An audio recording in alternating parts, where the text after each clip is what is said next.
If you keep getting jammed on your forehand, I'm going to help you with that in this video, because obviously when you get jammed, it prevents you from using optimal biomechanics, which is the key to being able to efficiently generate power and still maintaining control. So we're going to be going through a 3-step approach that you'll probably need to follow to fix the problem and develop a much better quality of forehand.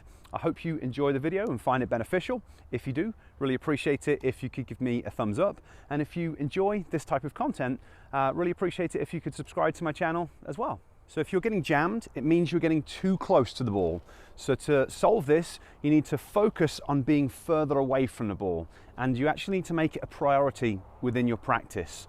Where a lot of people go wrong is they try and fix too many things all in one go. So players might be thinking about their split step, their movement to the ball, the unit turn, the way they lift their elbow, their racket lag, the contact, the follow through, and it's simply too many things to think about all in one go. Our brains can only cope with so much, so you need to focus on 1 or 2 things at any one time. And if you're getting jammed, the thing that you need to focus on is your spacing, being further away from the ball.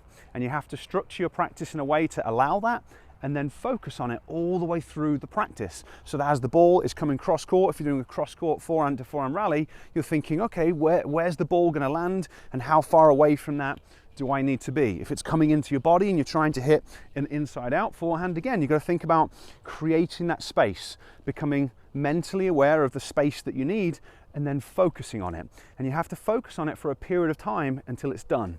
Because when you start learning things, you have to kind of think about every little step. You do it more and more and more and more, and eventually it becomes a habit. So you've got to kind of habitualize the spacing with good quality training.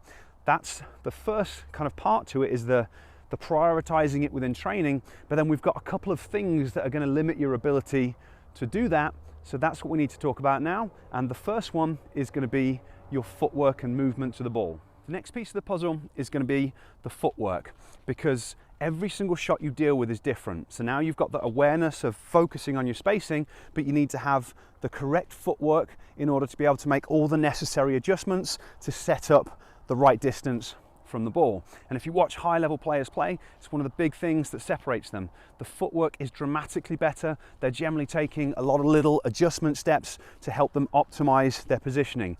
Lower-level players tend to be a little bit more planted to the floor, less steps, they set up in position. It's often not the right position, and that is why they get jammed. So you're probably going to need to do some work to improve the quality of your footwork. And the way that you approach that is you practice doing the individual steps, because we've got different types of footwork pattern that we need. You do a number of repetitions. Again, you have to go through the conscious stage of learning, practice the footwork generally without the ball first. You do it enough times until it's a habit, and then you'll just start to naturally be able to use this appropriate footwork as you're moving towards the ball. And when you combine better footwork with focus practice on and awareness about the spacing, that can make a huge difference.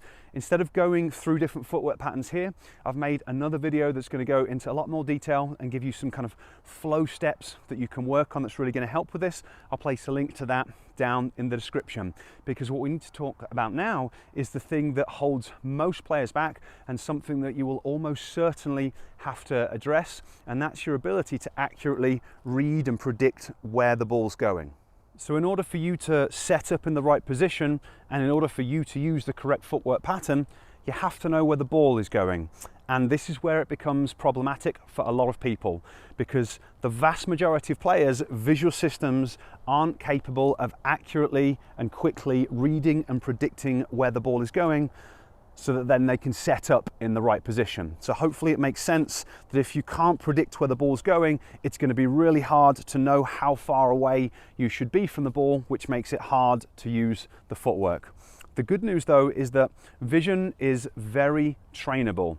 There are normally, underlying visual deficits that cause problems with this visual spatial awareness. I've created a video that's going to show you a couple of assessments that you can do to kind of figure out what's going on within your body. I'll place a link to that down in the description as well. And once we understand what's going on, we can do training drills to improve our visual processing, so we can read where the ball's going more quickly, and we can predict where the ball's going more efficiently. And that is a very essential piece of the puzzle to address your issue with getting jammed. Now, I've made another video that's going to show you a train drill, or maybe a couple of train drills to help with this. I'll place that down in the description as well, because it really is a three-pronged attack. You need the good quality practice focusing on the spacing, turning this into a habit. You need the footwork, and then you need the visual skills to hold it all together. So there's a few different resources down in the description that I highly advise you check out. But if you really want additional help with this and you just want to fix this spacing problem, sometimes there are other things going on, or often players need a little bit more help with the visual side of things, or often the coordination side of things to make the footwork happen. And this is what I work with players doing. I use brain-based training to help tennis players basically do the things that they can't do on court, because we've got all this great coaching information, but if your body isn't capable of doing it, so you can't read where the ball's going, you can't track the ball through contact, you don't have coordination to adjust your swing and control the angle of the racket face, that's ultimately going to max out the level of tennis that you can play. So if you'd like to learn more about brain-based training for improving your tennis performance, I've created a free masterclass that's going to go into more detail. I'll place a link up in the description, or up there, and I'll place a link down in the description so you can check that out. I have a program that I work with players via. If you sign up for the free masterclass, towards the end of the masterclass, it's going to tell you a little bit more about my program, how I work with players, and the next steps that are involved, in case you're interested. Okay, I hope you have enjoyed this video and found it to be beneficial. Definitely check out those resources that are down in the description, and I'll place a link to one of them right here so you can check that out if you're interested.